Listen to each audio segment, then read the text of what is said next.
오늘 말씀은 마가복음 6장 30절로 44절 말씀입니다. 이 말씀은 우리가 잘 아는 오병이어 기적 이야기입니다.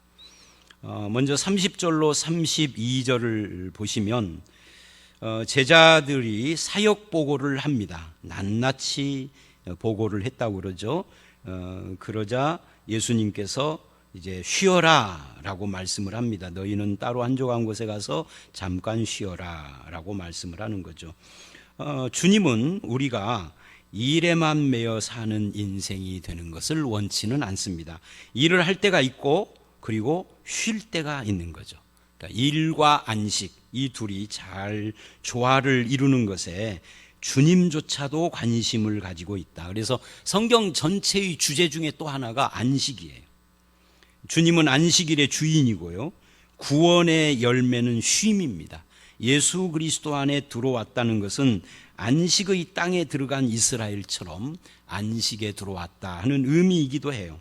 그런 의미에서 예수 믿는 우리에게 이 쉼, 안식이 있는가 하는 것을 우리는 살펴봐야 합니다. 어떤 사람들은 쉰다는 것을 불안해하는 사람도 있어요.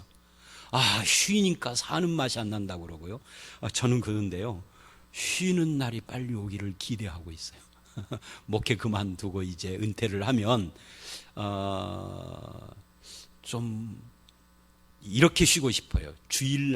토요일 날부터 아무 생각 없이 편안하게 있다가 주일날이 탁 차려입고 교회 와서 다른 사람이 하는 설교 듣고 은혜 받고 이렇게 좀 했으면 좋겠어요. 그리고 난 뒤에도 새신자 영접하느라고 남들 다 간 뒤에 밥 먹고 이런 거 말고 남들하고 함께 다 줄 서 가지고서 줄 서 있는 상태에서 대화도 하고 얼마나 좋을까 그런 생각을 해봅니다. 여러분들은 어떠세요? 주일날 내 설교를 들으면서 편안하게 쉼을 얻습니까? 아니면은 어떻습니까? 나는 여러분 부러워요. 사실은 설교 듣고 얼마나 앉아가지고 지금도 그러잖아요. 다 웃고 앉아. 나는 지금 이렇게 웃으면서 말을 하지만 머릿속에서는 그 다음 말씀 뭘로 이어갈까 이거 생각하고 있거든요. 머릿속은 막 빠지직 계속 돌아가고 있거든요. 쉼이 없는 거예요 지금. 예수님은 우리가 일과 쉼을 적절하게 하시기를 원하시고 지금 쉬어라 그래요. 쉬는 것이 불안한 사람은 좀 이상합니다. 여러분 이거 심각하게 생각을 하셔야 됩니다. 그런데 우리가 왜 이걸 불안하게 생각하고 오해를 하느냐면 이게 쉰다, 안식한다는 것을 레저라고 생각하는 사람들 때문에. 이 안식은요, 주님이 말하는 쉼은 레저를 말하는 게 아닙니다. 이걸 어떤 사람은 돌려앉기라고 그래요. 그러니까 무슨 말이냐면 전에도 요한복음 5장 설교할 때 그 말을 했는데 정신노동을 하는 사람은 육체를 움직이는 것이 쉼이고요, 육체를 움직이는 일을 하는 사람은 이렇게 책 읽는 것이 쉼일 수 있어요. 그죠? 목사는 설교를 하는데 설교 않고 설교를 듣는 것이 쉼일 수 있어요. 우리는 이렇게 생각하는 겁니다. 이제 노 목사님 이제 목회 끝나면은 쉰다 그러니까 주일날 교회도 안 나오고 텔레비 보는 걸로. 그런 게 아니고 다른 일을 하는 거예요. 설교하던 사람이 설교 듣는 사람이 되는 거예요. 이게 쉼인 거죠. 여러분들은 각자 직업을 가지고 계시는데 주일날은 그 직업 다 내려놓고 교회 와서 내 직업하고 전혀 다른 일을 하시죠. 찬양대도 오고 안내도 오고. 그게 쉬는 거예요. 사실은 쉼이라는 것이 레저, 노는 것을 말한다기보다는 그런 의미를 가지고 있는 겁니다. 또 이 쉼에는 이런 것도 포함을 하고 있죠. 내 능력 이상으로 일을 하지 않고 주님께 맡기는 것도 이게 쉼이라고 할 수가 있습니다. 하나님께서 주신 분량으로 사는 거예요. 그게 안식이죠. 근데 이렇게 사는 것이 쉽지가 않아요. 사람들은 그렇게 살으라고 그러면 불안해하거든요. 내 능력보다 더 해야 하는 것처럼. 우리나라 사람들이 빨리빨리라든지, 우리나라 사람이 세계에서 그 유대인이 제일 긴장하는 민족이 대한민국 사람이라고 그래요. 어디서 읽었는데, 그러니까 서양 사람들이 유대인을 치를 떨면서 저것들이 오면은 우리가 다 망한다고 그러는데 유대인들이 치를 떠는 것이 한국 사람이래요. 더 부지런하니까. 근데 한국 사람이 너무 부지런하고 너무 빨리빨리를 하다 보니까 안식을 못 누려요. 쉼이 없는 거죠. 제가 불가리아에 갔는데 불가리아를 전에 한 2번 갔을 때 보니까 불가리아는 우리나라의 70년대 정도밖에 못 살더라고요. 아주 유럽이라 건물은 고풍스러운데 건물 속을 들어가면 막 뻥뻥 뚫려 있고 고칠 돈이 없어서 못 고친대요. 굉장히 가난해요. 근데 뭐가 부러우냐면 5시, 6시만 되면 길거리가 한산해져요.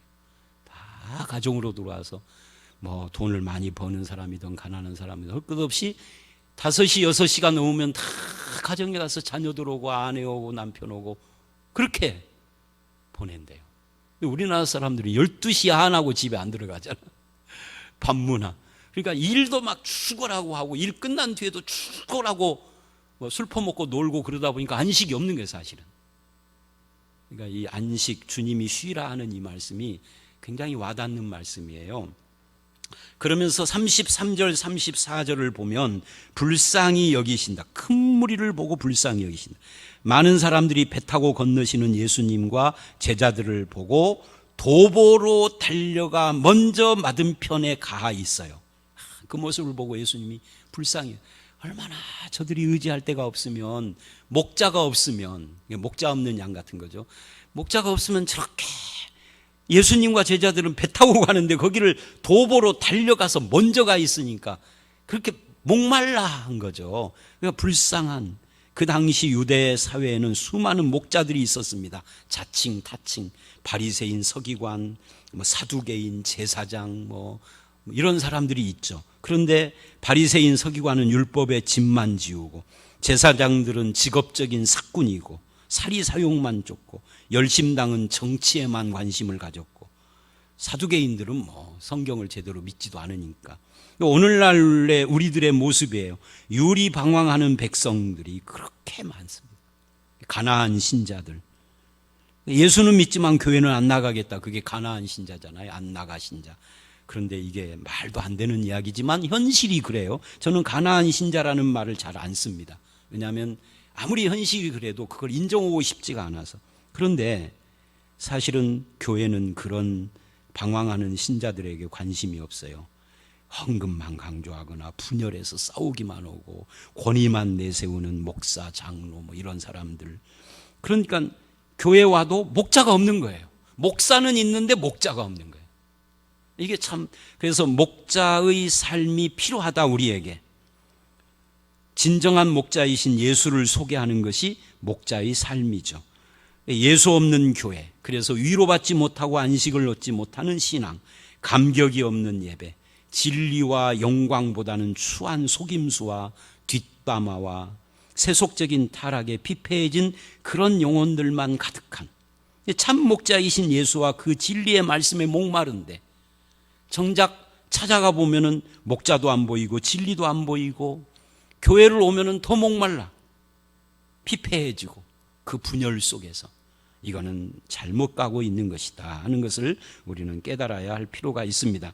그래서 이제 오병이어의 기적을 베풀어 주시는 것이 나머지 이야기입니다. 오병이어 자체는 우리가 너무나 잘 아는 거라 그 하나하나 설명 필요 없고요. 이 오병이어의 결론이 뭐냐면 백성의 영적인 문제와 육적인 문제를 다 그 필요를 채워주시는 예수님, 그분이 누구냐는 거예요. 영육의 필요를 채워주시는 예수님은 과연 누구냐? 하나님의 아들이십니다 라고 그렇게 고백을 해야 하는데, 그런데 어려울 때 물질적, 육적인 문제를 해결해 주시는 기적사, 기적을 행하는 사람으로만 생각을 해버리면, 그러면 그거는 예수님의 목적하고 어긋난 거죠. 나에게 먹을 것 주셨다, 그게 중요한 건 아니거든요. 그건 필요하기는 하지만 그것이 결론이 되면 안 되는 거예요.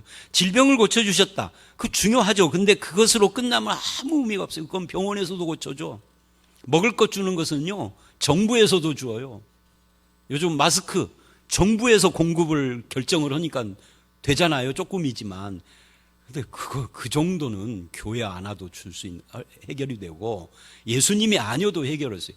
예수님은 그런 것으로만 이 오병이어를 하신 것이 아니다. 오히려 자기의 생명, 몸을 주시는 주님에게 우리가 참여해서 영생을 얻은 자임을 아는 것이 더 중요한 거죠. 그래서 오병이어의 핵심은 34절에서 37절로 가면서 먹을 것이 아니라 불쌍히 여기심의 핵심, 초점이 있습니다. 우리를 불쌍히 여기시는 주님이 오병이어를 행하셨다 하는 이야기예요. 그리고 이제 38절로 44절을 보면 백성이 한 일이 뭐냐 하는 거예요.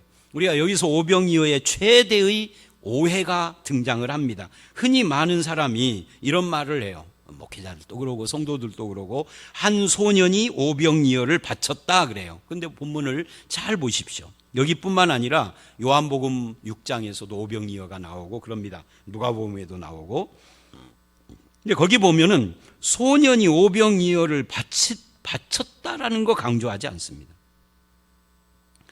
제자들 중에 누군가가 여기 이 소년이 오병이어를 가지고 있다, 도시락을 가지고 있다라고 말하는 거예요. 바친 것이 아니에요. 근데 여기서 자꾸 바쳤다는 이야기를 하는 이유, 이거를 이제 그렇게 이 본문을 오해하는 이유와 목적이 뭘까요? 그러니까 너네들도 바쳐라 이거 아닐까요? 죄송한데 이걸 어떤 다른 교회 목사님들이 들으면 참 죄송한 이야기인데 솔직히 그걸 강조하는 이유가 뭐예요? 너도 바쳐라는 거 아니에요? 본문은 어디 바치라는 이야기, 어디 바쳤다는 이야기가 어디 있어요? 바친 것이 아닙니다. 누군가가 예수님께 바쳐서 축복받았다 이런 등식으로 이 본문을 말하는 것은 진리의 오해입니다. 그 대신에 오병이어가 있더이다 라고 38절에 말을 하니까 제자들에게 명령해서 사람들을 앉혀라 한 다음에 그 오병이어를 떼어주는 거예요. 소년이 바친 것이 아니라. 그러니까 예수님이 일방적으로 베푼 거죠. 바쳐서 받은 것이 아니라. 불쌍히 여기시고 일방적으로 불가능한 기적의 역사를 일으키신 겁니다. 그래서 신앙을 내가 주께 바친 만큼 주님이 내게 베푸는 것이다 라고 생각하는 것은 무속신앙입니다. 이번 주일에도 제가 설교를 했잖아요. 구원을 내가 뭐를 해서 받는 것이라고 생각하는 것이 신천지라니까요. 신천지가 그렇게 가르쳐요.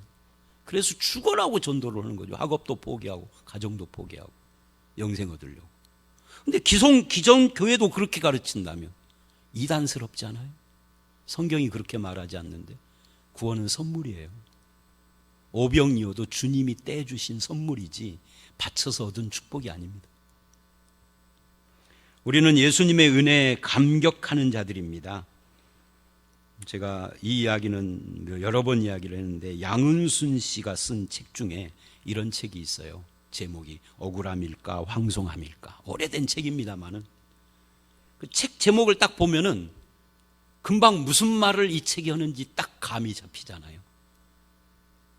양은수 씨는 가정사역 하는 건데 내가 아내에게, 아내가 남편에게, 부모가 자식에게, 자식이 부모에게 하는 이것이 억울한 것인가 황송한 것인가. 내가 신앙생활을 할 때 교회에서 봉사를 하고 신앙생활을 하고 또는 헌금도 하고 전도도 하고 이것이 억울함일까 황송함일까. 우리는 답을 알고 있어요. 황송한 거죠. 내가 이렇게까지 했는데 주님이 나에게 뭘 안 해주셨다. 이 억울함이잖아요. 우리는 절대 그럴 수 없는 자예요. 너무 큰 것을 받았기 때문에. 구원이라고 하는 이걸 선물로 받았잖아요. 그래서 억울함이 아니라 감사하고 황송해서 주님께 내 몸을 바치고 마음을 바치고 삶을 드리는 것이죠. 한 소년의 헌신 그런 건 없습니다. 언급 자체가 없습니다. 그러니까 여기 오병이어가 있습니다 하니까 예수님이 그럼 앉혀라 한 다음에 떼주신 것이지. 그 이유는 뭐라고요? 불쌍히 여기셔서. 우리식으로 말하면 은혜의 마음을 가지고 그거를 했다 하는 그런 말씀입니다. 이 오병이어 오해하지 마시고 억울함일까 황송함일까? 당연히 황송함이죠. 감사함이죠. 그렇게 사시는 저와 여러분들이 되시기를 주의 이름으로 축원합니다. 함께 기도하겠습니다. 하나님, 지친 제자들을 향해서 예수님이 쉬어라라고 안식을 명하시는 모습을 통해서 우리는 우리에게 영육간의 안식 주시는 예수님의 모습을 봅니다. 쉴 줄 모르는 빨리빨리와 그 다음에 희생적 섬김만을 강요하는 한국 사회와 한국 교회 앞에 주님은 쉼이 필요함도 말씀해 주시는 것을 봅니다. 우리가 일에 매인 종이 아니라 주님 안에서 안식을 누리는 자요, 그 안식의 힘을 가지고 또 주의 나라의 사명을 위하여서 살아가는 그런 성도가 되게 하여 주시옵소서. 또한 불쌍히 여기시사 그렇게 주님을 따라오는 목자 없는 양 같은 그런 사람들을 향하여서 그들을 이해하시고 위로하시고 먹을 것을 주시고, 먹을 것뿐만 아니라 영원한 생명의 떡으로 자기를 주시러 이 땅에 오신 예수 그리스도를 바라봅니다. 굳이 그것을 한 소년이 헌신해서 축복받은 것이라고 왜곡하던 우리들을 용서해 주시고, 주님이 주시는 이 긍휼히 여기시는 그 마음의 선물을 우리도 받고 그 영생의 선물을 우리도 받은 자답게 감사하는 삶, 정말 황송해하는 삶, 주님의 은혜에 푹 젖어서 나에게 주신 사명을 감당할 때에도 힘든 줄 모르고 그렇게 감사로 감당할 수 있는 그런 성도들이 되게 하여 주시옵소서. 교회에서나 가정에서나 어떤 삶에서도 하나님이 주신 은혜에 황송하고 감사해야 하는 삶으로 살아갈 때 주님께서 기뻐하시고 영광 받으시며 우리에게는 이를 감당할 수 있는 힘도 허락해 주실 줄 믿사옵고 예수님 이름으로 기도드렸사옵나이다. 아멘.